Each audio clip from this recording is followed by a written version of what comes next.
ഈ ഓണസദ്യന്റെ മാറ്റമല്ല മാറ്റുകയല്ല എന്നാണ്. പൂക്കളത്തിൽ എന്തോ ഓണത്തിന്റെ എന്തോ ഞാൻ ഈ ഇതൊരു പുതിയ കാഴ്ചപ്പാട് ഞാൻ അങ്ങനെ എനിക്കിപ്പോഴും മനസ്സിലായി. ഇതെല്ലാം നമ്മുടെ നാട്ടിലെ വിശ്വാസങ്ങളാണ്, ആചാരങ്ങളാണ്. മറ്റുള്ളവരെ എന്താച്ചാ ആയിക്കോട്ടെ, ഞാൻ പക്ഷെ ചെയ്യില്ല എന്നുള്ള ഒരു ഭാവത്തിലുള്ള ആൾക്കാരാച്ച് അവര് അവരുടെ പാടായി എന്താച്ചാ ആയിക്കോട്ടെ. അല്ല എന്തിന്റെ സത്യാവസ്ഥ അറിയേണ്ടത്. ഇപ്പൊ നമുക്ക് ഓണത്തിനൊക്കെ 10 ദിവസം അവധി കിട്ടും. അപ്പൊ അവധി എന്തിനാ വെച്ചിരിക്കുന്നത്? നമുക്ക് ആക്ച്വലി നന്നായിട്ട് ഓണം ആഘോഷിക്കും. അത് രാവിലെ എണീച്ച് പൂവൊക്കെ പറിച്ച് ഇങ്ങനെ വെക്കാൻ വേണ്ടിയിട്ട്. പക്ഷെ ഇപ്പോഴത്തെ കുറെ ആൾക്കാർ ഉച്ച സമയത്ത് എണീക്കാറുണ്ട്, രാത്രി ലേറ്റിട്ട് കിടന്നുറങ്ങി താമസിക്കുന്നുണ്ട്. അപ്പൊ അതിനെപ്പറ്റി എന്താണ് ഇപ്പൊ ഈ ഓണാഘോഷം കൊണ്ട് എന്തൊക്കെ മാറ്റം വന്നിട്ടുണ്ട്? ഈ ആഘോഷിക്കുന്ന പേരാൻസൽ ഇത് ചെയ്യുന്നതിൽ എനിക്ക് വലിയ താല്പര്യമില്ല. ആഘോഷിക്കില്ല എന്താ ആയിക്കോട്ടെ, അവരവരുടെ ഇഷ്ടത്തിന് പ്രകാരം എന്താ ആയിക്കോട്ടെ. ഇപ്പൊ ആഘോഷിക്കാണ് എന്നിട്ട് ന്യായീകരിക്കാണ്, അതിനോട് എനിക്ക് യോജിപ്പില്ല. മനസ്സിലായില്ല? ഇപ്പൊ ഇവര് ഈ ഉച്ചയ്ക്ക് എണീറ്റിട്ട് പറഞ്ഞ പോലെ ഉച്ചയ്ക്ക് എണീറ്റിട്ട് പൂക്കളിടാണ്, അമ്പലത്തിൽ പോവാണ്, അങ്ങനെയൊക്കെയാണ് ചെയ്യണതെങ്കിൽ എനിക്ക് യോജിപ്പില്ല. അതേസമയം ആഘോഷിക്കില്ല, മറ്റുള്ളവരെ എന്താ ആയിക്കോട്ടെ, ഞാൻ പക്ഷെ ചെയ്യില്ല എന്നുള്ള ഒരു ഭാവത്തിലുള്ള ആൾക്കാരാച്ച് അവരുടെ പാടായി എന്താ ആയിക്കോട്ടെ. എനിക്ക് വലിയ കുഴപ്പമൊന്നുമില്ല, അതില് വലിയ കുഴപ്പമൊന്നും തോന്നുന്നില്ല. അതെ, 100% അതിലോട്ട് യോജിക്കുന്നു. അതായത് ഇപ്പോഴത്തെ വന്ന പുതിയ ട്രെൻഡാണ് ഓണസദ്യ കഴിക്കരുത്, കാരണം അതിന് കാർബ് കൂടുതലാണ്, മറ്റേത് കൂടുതലും മറിച്ച് കൂടുതലെന്ന് പറഞ്ഞ് കുറെ ഫിറ്റ്നസ് ആൾക്കാർ വരുന്നുണ്ട്. അപ്പൊ അതിനെ പറ്റി എന്താണ് അങ്ങനത്തെ ആൾക്കാർ കുറെ പേര് പറയുന്നത്? ഇപ്പൊ ഈ സദ്യ ഒന്നും കഴിക്കരുത് അങ്ങനത്തെ സാധനം വരുന്നുണ്ട്. അവര് എന്ത് അവരുടെ കാഴ്ചപ്പാട് എനിക്ക് മനസ്സിലാവും. പക്ഷേ അതിന്റെ ഒരു പരിഹാരം എന്ന് വെച്ചാൽ ഈ ഓണസദ്യന്റെ മാറ്റമല്ല മാറ്റുകയല്ല എന്നതാണ്. മറ്റുള്ള നേരത്തുള്ള ഭക്ഷണ ഈ പ്രാതലായാലും അത്താഴായാലും മറ്റുള്ള ഇതിൽ കുറച്ചും കൂടി പ്രോട്ടീൻ കൂട്ടുക, മറ്റുള്ള മൈക്രോ ന്യൂട്രിയൻസ്, വിറ്റാമിൻസ് അതെല്ലാം കൂട്ടിയിട്ട് ചെയ്യുക. അല്ലാതെ ഓണസദ്യ അതിനെ ചെയ്യണതിൽ എനിക്ക് വലിയ യോജിപ്പില്ല. അത് ചെയ്യണത് ആൾക്കാർ എതിർക്കുകയാണ് ചെയ്യുക. ഈ ശരിക്കുള്ള ഒരു ആവശ്യത്തിനെ ഉന്നയിക്കുന്നതിൽ അവർ എതിർക്കുകയാണ്, ആൾക്കാർ തള്ളിവിടുകയാണ് ചെയ്യുന്നത്. വളരെ ഇന്റലക്ച്വലായിട്ട് കാര്യം പറയുകയാണ്. പിന്നെ ഉള്ളതാണ് മഹാബലി. ഇപ്പൊ കുറെ പേര് പറയുന്നുണ്ട് കേരളം ഭരിച്ചിരുന്ന രാജാവാണ് നമ്മുടെ ലൈലേന്ന് പറയപ്പെട്ട മഹാബലി. കുറെ പേര് പിന്നെ ഇതുണ്ട് പരശുരാമൻ മഴ എറിഞ്ഞിട്ടാണ് കേരളം ഉണ്ടായത്. അപ്പൊ അതിനെ പറ്റി എന്താണ്? കാരണം നമ്മുടെ ഇതനുസരിച്ച് വാമന് ശേഷമാണ് പരശുരാമൻ വന്നത്. എനിക്ക് മനസ്സിലായില്ല. വാമന് ശേഷമാണല്ലോ പരശുരാമൻ വന്നത്. വാമനാണല്ലോ മാവേലി ചവിട്ടി പാതാളത്തിൽ താഴ്ത്തിയത്. അപ്പൊ കേരളം ഭരിച്ചിരുന്ന പുള്ളിക്കാരനായിരുന്നല്ലോ. കേരളം അടക്കം കുറെ സ്ഥലങ്ങളുണ്ട് അല്ലേ, രാജാവ് വരുന്നല്ലോ. അതെ, അതിനുശേഷമാണ് പരശുരാമൻ വന്നത്. പരശുരാമന്റെ മഴ വരുന്നത്. അതെ, അങ്ങനെ കേരളം ഉണ്ടായെന്ന് പറയുന്നത്. അതാണ് ഞാൻ ചോദിച്ചത്. എനിക്കിപ്പോഴും മനസ്സിലായി. പരശുരാമൻ വാമനു ശേഷമാണ് പരശുരാമൻ. എന്താ പ്രശ്നം എന്നാണ് എനിക്ക് മനസ്സിലായത്. വാമനു ശേഷമാണ് പരശുരാമൻ വന്നത്. ശരി, കേരളം ഭരിച്ചോണ്ടിരുന്ന ആരായിരുന്നു? കുറെ പേര് ഭരിച്ചിരുന്നു. നമ്മുടെ മഹാബലി ഇല്ലേ? മഹാബലി എവിടെ ഭരിച്ചിരുന്നത്? കേരളം ഭരിച്ചിരുന്നു രാജാവ്. കേരളം തമ്മിൽ കുറച്ച് സ്ഥലങ്ങളിൽ അല്ലേ? അതിനൊക്കെ മനസ്സിലായോ? അപ്പൊ അതിൽ കേരളം ഉൾപ്പെട്ടു. അതിനുശേഷം വന്ന അടുത്ത ഒരു അവതാരമായിരുന്നു പരശുരാമൻ. ശരി അല്ലേ? അപ്പം നേരത്തെ ഓൾറെഡി കേരളം ഭരിച്ചിരുന്നേ. അതിനുശേഷം മനുഷ്യൻ ഒരു മഴ കൊടുത്ത് എറിഞ്ഞേ, അപ്പൊ ഒരു സ്ഥലത്തൊന്ന് വീണേ, അങ്ങനല്ലേ കേരളം ഉണ്ടായെന്ന് പറയുന്നേ. അപ്പൊ ഇപ്പൊ മഴ എറിഞ്ഞുണ്ടായ കേരളം എങ്ങനെ മാവേലി നേരത്തെ ഭരിച്ചു എന്നൊരു ചോദ്യം എപ്പോഴും വരുന്നുണ്ട്.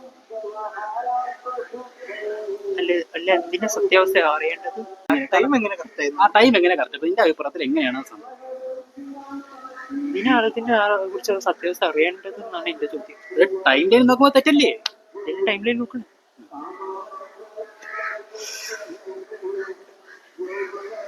ഇതെല്ലാം നമ്മുടെ നാട്ടിലെ വിശ്വാസങ്ങളാണ്, ആചാരങ്ങളാണ്. സംഭവം എന്താന്ന് വെച്ചാൽ മാവേലി വാണിയുടെ കാലം മനുഷ്യരെല്ലാവരും ഒരുപോലെ ആയിരുന്നു. പാട്ട് കേട്ടിട്ടില്ലേ? മാവേലി നാടും വാണിയുടെ കാലം മനുഷ്യൻ ഇതുപോലെ. അതിനുശേഷം മാവേലി പോയ സ്വാഭാവികം എന്തുണ്ടായിട്ടുണ്ടാവും?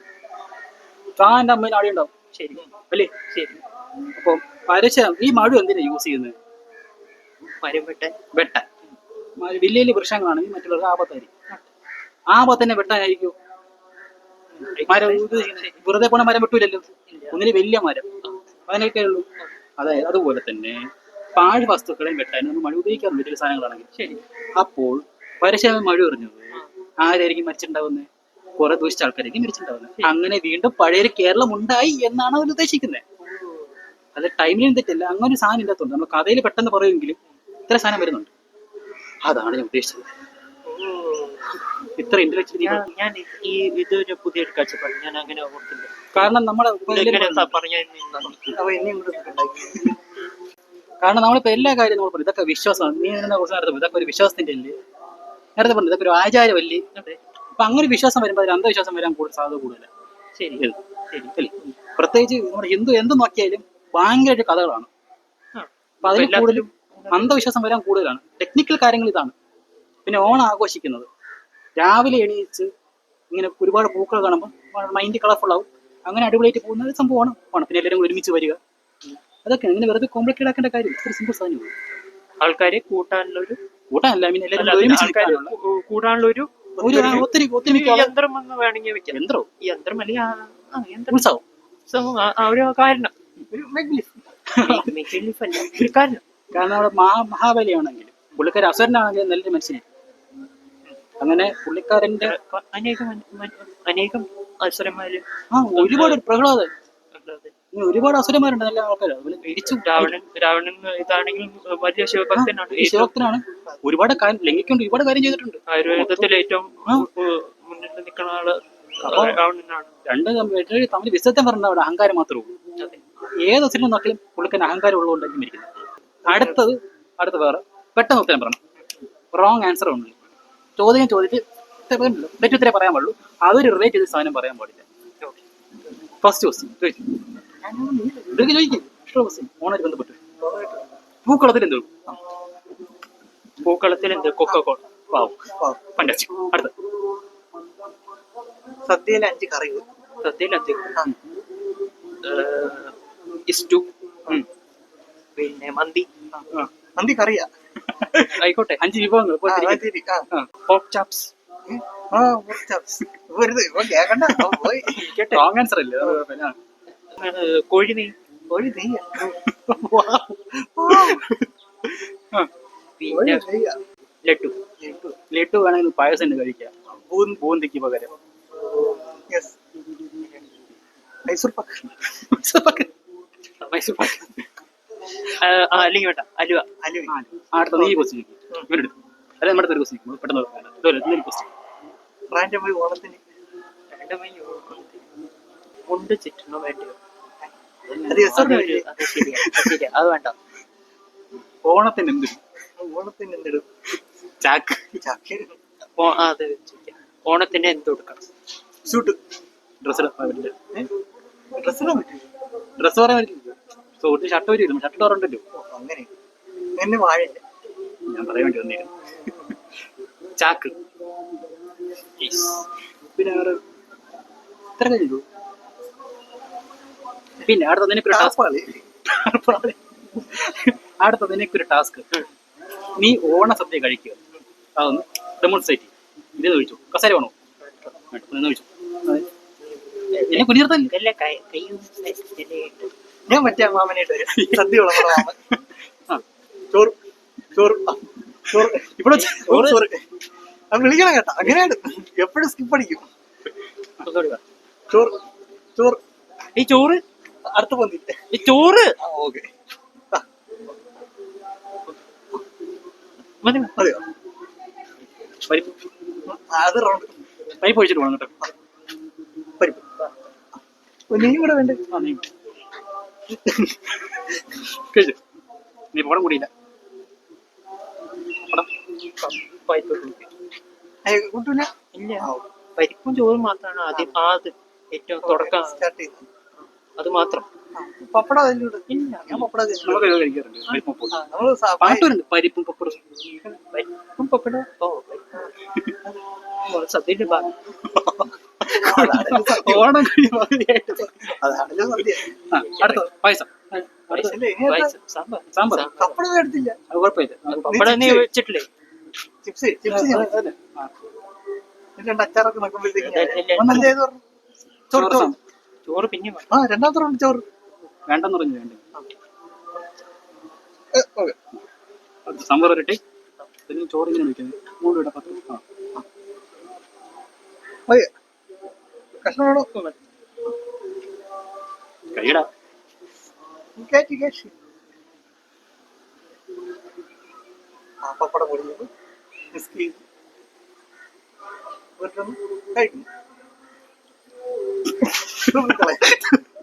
അടുത്ത പായസം പറ്റും. കഴിച്ചു. ഒറ്റ വായിലെല്ലാം കഴിച്ചെടുത്തു. ഏത് പായസം വേണം? പാൽപ്പായസം വയ്ക്കും. ബോളി ബോളി ബോളി. അത് ബോളിയാണല്ലേ? ബോളി വരട്ടെ. അത്ര ഉണ്ട് നിറച്ച്. 2 ബോളി. ഈ പായസം കഴിച്ചു. ഇനി അടുത്ത് പായസം. പാൽപ്പായസം. അതെ.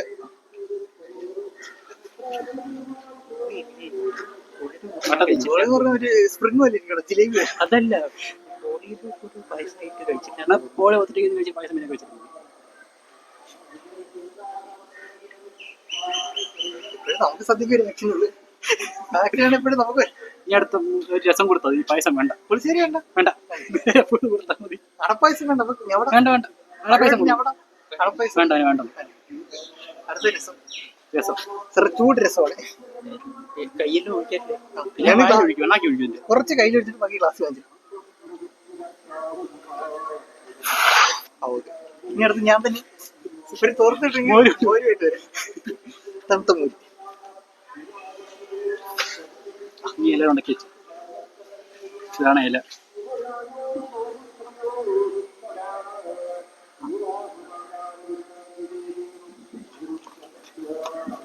ഇവൻ തള്ളിയിട്ടേ നമ്മൾ ഇന്നലെ ചായ പിടിക്കുമ്പോൾ കടയല്ലേ. ഓക്കെ, അതൊന്ന് കാണിച്ചു. എങ്ങനെയുണ്ട് എങ്ങനെയുണ്ട് ഡെമോൺസ്ട്രേഷൻ കൊള്ളായിരുന്നു. അടിപൊളി. ഇത് എനിക്കിപ്പോഴും മനസ്സിലാവത്തത് പപ്പടം എന്തുകൊണ്ട് പെരുപ്പിട്ട് കഴിച്ചില്ല? രണ്ട് അതല്ല എന്റെ വീട്ടിൽ ബോളി കൊടുത്തപ്പോ ഇങ്ങനെ ഇങ്ങനെ ഞാൻ കഴിച്ചായിരുന്നു. അപ്പൊ ശ്രദ്ധിച്ചിരുന്നു. നീ മോളി കഴിച്ചില്ല, പൈസ മേടിച്ചു. നല്ല നല്ല ഇതായിരുന്നു. ഉരുളുപ്പില്ലാതെ കാണിച്ചില്ല. അതിന് വലിയ കാര്യമാണ്. അതുകൊണ്ടാണ് നമ്മൾ പറഞ്ഞിട്ട് ബിടെക് എടുക്കാം. ഇതുപോലെ ഉരുളുപ്പില്ലാതെ നമ്മളെ കണ്ടിട്ടില്ല. ചെയ്തതാണ്. അപ്പോൾ ഇത്ര ഇന്നത്തെ എപ്പിസോഡ് വന്നിട്ട് എന്ത് തോന്നുന്നു? പരിതായിരുന്നു തോന്നുന്നു ഇന്നത്തെ എപ്പിസോഡിലോട്ട്. അങ്ങനെയൊന്നും പറയാൻ പറ്റില്ല. അങ്ങനെ അല്ല, കാരണം എനിക്ക് ജീവിക്കാനേ തോന്നാറില്ല. അപ്പൊ പിന്നെ ഈ എപ്പിസോഡിൽ എന്താണ് എല്ലാവർക്കാണ് അപ്പൊ ഇത്ര ഉള്ളു നമ്മൾ ഇന്നത്തെ വീഡിയോ. എല്ലാവർക്കും ഇഷ്ടപ്പെട്ടെന്ന് തോന്നുന്നു. ഇഷ്ടപ്പെട്ടാൽ ലൈക്ക് ചെയ്യുക, സബ്സ്ക്രൈബ് ചെയ്യുക. ഇഷ്ടപ്പെട്ടില്ലെങ്കിൽ നമ്മൾ വേറെ വീഡിയോ കണ്ട് അത് ലൈക്ക് ചെയ്യുക, സബ്സ്ക്രൈബ് ചെയ്യുക. നല്ലൊരു ഓണം. അതെ, എല്ലാവർക്കും ഓണം നന്നായിട്ട് ആഘോഷിച്ചു നമ്മൾ പ്രതീക്ഷിക്കുന്നു. അപ്പോൾ അടുത്ത വർഷം നമുക്ക് വീണ്ടും വരാം. അടുത്ത ഓണക്കളികൾ കേട്ട് വീണ്ടും വരാം. അതെ.